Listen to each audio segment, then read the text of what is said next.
tous, j'espère que vous avez passé un bon week-end. C'est un plaisir de vous retrouver pour un nouveau CQFR avec Shai à mes côtés évidemment. Alors il n'y avait pas de match cette nuit, d'ailleurs j'avais mis mon réveil, j'avais pas remarqué. Je t'avoue que je t'avoue que ça m'a détruit ça, pour le coup, personnellement. Voilà, petite anecdote.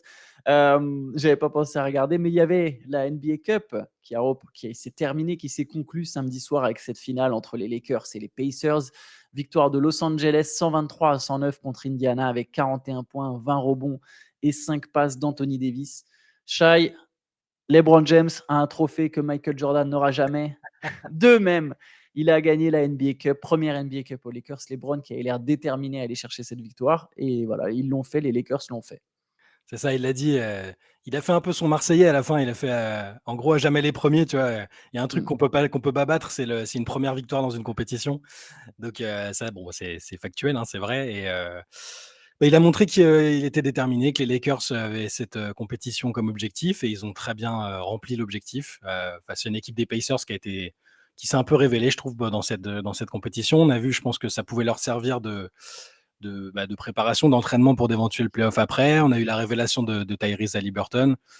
Voilà, les Lakers ont mérité, ils ont géré leur match. Indiana s'est battu en revenant dans le money time, mais ils n'étaient pas très loin. Mais au final, ouais, tu as raison, Anthony Davis a fait un match gargantuesque comme il est capable d'en faire de temps en temps et quand ça compte. Au final, c'est LeBron qui est MVP de la compétition.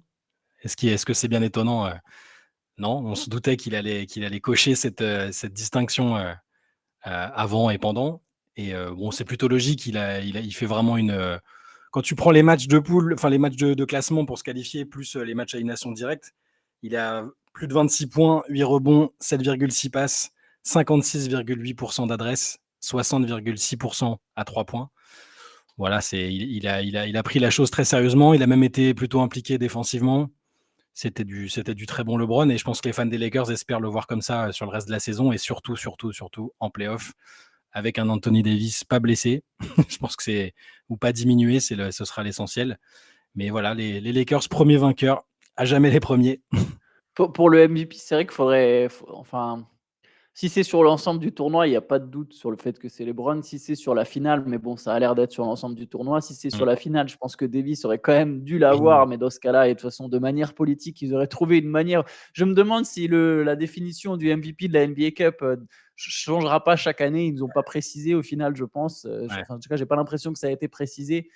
Et là, c'était clair qu'à partir du moment où les Lakers gagnaient, pour l'histoire, pour tout, c'est LeBron qui aurait été nommé MVP. Mais c'est vrai que sur le tournoi, il a porté l'équipe. C'était Juste lui sur ou ce. Haliburton de toute façon, hein. C'était lui ou Haliburton si Oui, c'est sur sur le l'ensemble du tournoi. tournoi, voilà. Mm. Oui, c'est clair. Après, il y a un truc fort sur cette victoire des Lakers. Ils mettent 123 points en mettant que 2 paniers à 3 points. Je ne sais Mm. pas à quand ça remonte la dernière fois qu'une équipe a fait ça. C'est clairement une équipe qui a un autre visage quand elle passe par Anthony Davis. Mais quand Anthony Davis est agressif et déterminé à rouler sur tout le monde, là, il prend 24 tirs. Faut qu'Anthony Davis, tu vois, tu dis les fans des Lakers espèrent voir LeBron dans le même mode. Je pense aussi qu'ils espèrent voir Anthony Davis aussi agressif. C'est vraiment pas du tout la même équipe. Faut qu'il puisse jouer comme ça plus souvent, Anthony Davis. C'est un match sur deux en playoff en général, c'est ça le truc. Enfin, sur les dernières campagnes, hormis celle du titre dans la bulle, ouais, c'était un peu irrégulier offensivement. Il arrive toujours, il est jamais vraiment anecdotique, tu vois.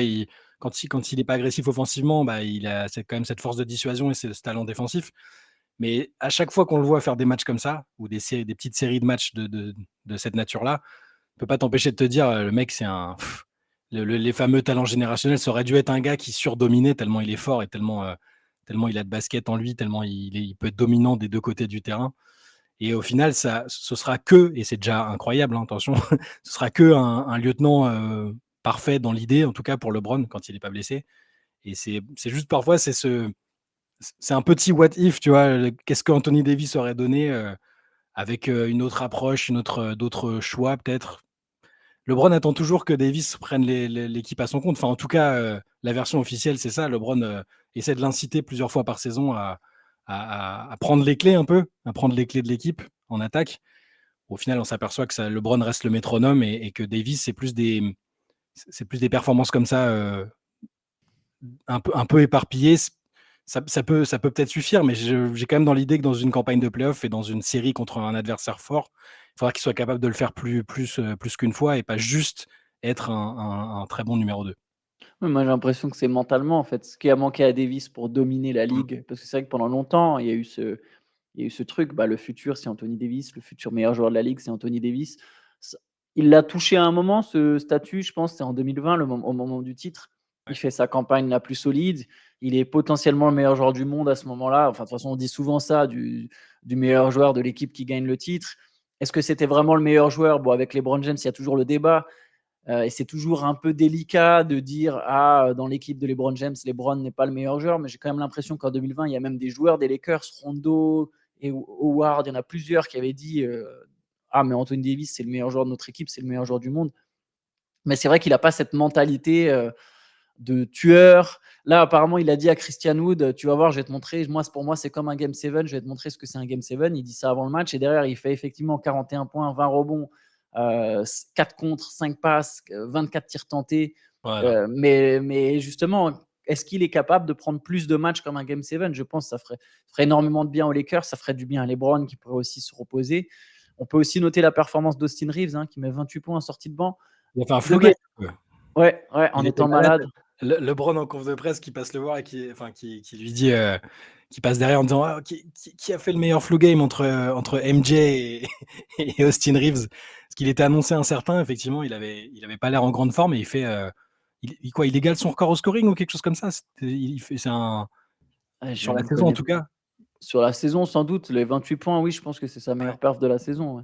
ouais. Mais ouais, ouais, il a été bien malgré son état et bon les Lakers ont même s'ils ont pas ils ont mis du temps à enfin Indiana est resté dans le match quand même assez longtemps. Il y avait une différence d'expérience et de peut-être, je pense, de niveau, global, les Pacers ont fait une performance très louable mais ils sont encore un tout petit peu, peut-être, tendres pour des matchs, coup près comme ça, contre une équipe avec un avec LeBron et Anthony Davis. Mais c'était quand même intéressant, je pense, les voir, dans ce dispositif-là, en dehors de matchs de saison régulière traditionnels. Je pense que bon, ils ont vu un tout petit peu ce qui leur manquait, ce qui les séparait du haut niveau, même si les Lakers sont pas, pour moi, encore à cette heure-là, parmi les tout premiers des contenders. Il y a encore des choses à faire et à montrer. Mais c'était quand même intéressant pour les Pacers de se jauger. Ils ont battu des fortes équipes à l'Est. Ils n'ont pas été ridicules du tout contre les Lakers. Donc, c'était assez prometteur, je trouve. D'ailleurs, pour les Lakers, c'est quand même une équipe qui montre grandement en puissance. Alors cette victoire, elle ne comptera Mmh. pas dans le bilan des Lakers, hein, qui est pour l'instant de 13-9, si je ne dis pas de bêtises, je vais regarder au même moment. Los Angeles est 5e avec 14-9, pardon, 14 Mmh. victoires, en 25 matchs. 7 victoires sur les 10 derniers matchs, c'est quand même une équipe qui commence à prendre ses marques, qui tourne de mieux en mieux et qui pourrait, prochainement s'installer dans le top, 4, 3-4 vu qu'ils sont déjà 5e de la conférence Ouest si ça continue dans ce sens. Ouais, ouais, c'est possible. Et quand on repense à la saison dernière où, à la même date à peu près, enfin, autour de la deadline, c'était vraiment, c'était un peu la foire. On se disait: «Comment est-ce qu'ils vont faire pour, ne serait-ce que se qualifier pour le play-in ou pour les playoffs?» Ils vont devoir envoyer leur 1er tour enfin, le New Orleans va récupérer leur pick. Enfin, c'était un peu la cata. Ils avaient été obligés de tout chambouler. Là, peut-être qu'ils vont faire des moves d'ajustement autour de la deadline, il reste du temps. Mais tu as raison, je les trouve plutôt, c'est plutôt intéressant. Ils sont plutôt sur une dynamique, positive et il y a moins d'interrogations et de doutes que l'année dernière. Après, est-ce que ça suffit, pour se classer très, très haut à l'Ouest et pour passer, toutes les équipes, bien hard qu'il y a? Parce qu'il y a des équipes qui ont pas encore vraiment démarré, Phoenix va juste, là, on apprend aujourd'hui que Bradley Beal va peut-être jouer mardi, dans la nuit de mardi à mercredi contre Golden State. Il y a des équipes qui, elles, ont pas encore vraiment démarré, donc faudra voir, mais c'est sûr que c'est beaucoup moins inquiétant que l'année dernière. Si on réécoute nos podcasts de l'année dernière Mmh. à la même époque, enfin moi j'étais pour les Lakers, je les imaginais même plus en play-in et avant qu'ils refassent complètement l'effectif. Là, au moins, il y a des certitudes, tout en ayant, ils conservent quand même une capacité d'ajustement si besoin avec des joueurs qui sont tradables. Il y a des choses à faire encore. Mais enfin, à ce stade de la saison, voir LeBron dans cette forme-là, Anthony Davis pas blessé, rien que ça, c'est pas mal. Pourvu que ça dure pour eux. Allez, on peut passer brièvement, il y avait d'autres matchs ce week-end, c'était ceux qui se sont joués dans la nuit de vendredi à samedi. Alors c'est vrai que ça date peut-être un petit peu, mais c'est les derniers matchs, de saison régulière Ouais. qui ont été disputés avec notamment une perf historique pour Wembanyama, même si les Mmh. Spurs ont encore perdu. C'est la 15e, 16e, j'ai perdu le fil là maintenant pour les Spurs. 15e ou 16e défaite de suite. C'était la 16e, ouais, contre Chicago. 16e, oui, 16 défaites de suite, mais un match à 21 points, 20 rebonds, 4 contres, 4 passes pour Victor Wembanyama. Ouais. Voilà, qui a fait de la stat, même si pour San Antonio, c'est toujours pas ça. Il y a un truc à noter, c'est que voilà, il y a eu changement de 5 encore à San Antonio. Première fois que Wembanyama jouait pivot, ce qui semble logique, je vais le dire comme ça, avec 4 extérieurs. Bon, on se rapproche petit à petit du moment où il y aura peut-être un meneur, 2 ailiers, Sohan et Wembanyama dans le 5. On s'en rapproche petit à petit. Ouais, bah, c'est bon, c'était intéressant. Après, faut voir lui ça, parce qu'il y a toujours ce qu'on parlait d'Anthony Davis, la transition est intéressante parce qu'Anthony Davis, c'est un joueur qui rechigne à jouer pivot alors que c'est théoriquement son meilleur poste. Et il fait des pieds et des mains à chaque fois auprès des staffs tous les ans en disant non mais je préfère jouer 4, tout ça. Je dis pas du tout que Victor rechigne à jouer pivot, mais il aime bien montrer qu'il transcende un peu les positions. Et là, c'est intéressant de le voir sur ce qui paraît le plus logique pour sa carrière, ne serait-ce que pour le début. Et c'était une nouvelle défaite, mais c'était pas inintéressant de les voir dans ce dispositif-là. Et je pense que Pop va répéter l'expérience. Benjamin, on parle pas mal dans le Mob Deep de samedi, qui était bien avec Vincent Piala du Parisien. D'ailleurs, je vous invite à aller regarder ça. Mais bon, voilà. Sinon, la série de défaites continue et il va falloir que ça s'arrête un moment quand même, parce qu'il ne faut pas que ça gangrène quand même une série de défaites, même sur un jeune groupe. Au bout d'un moment, il faut qu'il y ait un peu de positif et de résultats qui te donnent confiance pour progresser. Tu peux progresser dans la défaite, mais à un moment, il faut quand même essayer de gagner des matchs, quoi. Ah bon, on le voit avec les Pistons, hein. Les Pistons qui ont d'ailleurs perdu leur 18e match de suite. Non, Ouais. 19e, pardon. 19e. 19e 19, non, 18. Ouais, je perds le fil. 19, 19, 19. J'arrive. 19, c'est bien 19 défaites de suite pour C'est la Detroit. plus longue série active depuis, en cours depuis 20 défaites de Houston en 2020-2021 et il se rapproche tranquillement du record des célèbres Sixers de Ouais, Sam j'allais dire les Hinkie Sixers. avec 26 défaites de suite en 2013-2014. Ils iront pas jusqu'à 26, les Pistons. Ils gagneront avant, je pense.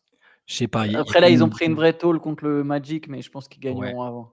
il y a une bonne vibe de défaite quand même, hein, ça sent la défaite, c'est terrible, limite Killian Hayes, c'est celui qui s'en sort le mieux et les gens quand ils font le Bah, ouais. remarquer, ça fait ça fait toujours plaisir parce que les commentaires, sur Twitter, les commentaires américains, c'était très, très pessimiste au début, très, très critique, à son endroit. Et là, même là, dans des matchs pourris comme ça, il arrive, il fait 16 points, 7 rebonds, 4 passes à 7 sur 11. C'est honorable. C'est au moins, on se dit pas ils sont catastrophiques et en plus Kylian Hayes est mauvais. Là, il y a toujours ça à retenir. C'est un petit lot de consolation. Yes, bon, je te propose qu'on va peut-être pas revenir sur tous les matchs du vendredi soir. De toute façon, il y aura des matchs, ce soir. C'est la reprise avec, Ouais. du coup, un paquet de rencontres au Mmh. programme. Il y en a 1, 2, 3, 4, 5, 6, 7, 8, 9, 10, 11, 12, 13. Ça promet une grosse nuit et un gros Ouais, CQFR demain. ouais. Du coup, allons récupérer de l'énergie. Et aujourd'hui, lundi, par contre, podcast cet après-midi sur la chaîne Basket Ouais. Session. Donc voilà, n'hésitez pas à aller checker ça. Et Et nous, on et se retrouve. n'hésitez pas aussi à nous renvoyer vos questions, pour Oui, le CQFR du samedi tout à fait. là, il est toujours en ligne d'ailleurs, vous pouvez aller le voir, c'est assez intemporel parce que vous posez pas que des questions d'actu. Antoine, je te laisse rappeler l'adresse mail parce que à chaque fois Ouais, cqfr.rivers@gmail.com. voilà, vous avez toute la semaine pour nous envoyer jusqu'au vendredi matin, au buzzer si vous voulez vraiment, mais hésitez pas à nous envoyer, c'était super intéressant d'avoir vos questions, vos retours avec toujours des petits commentaires sympas en plus, donc n'hésitez pas à continuer comme ça et puis, en allant checker tout ce qu'il y a sur la chaîne, il y a plein de trucs cool, vous verrez. Yes, très bien dit. Allez, bonne journée à tous. Bonne journée, ciao.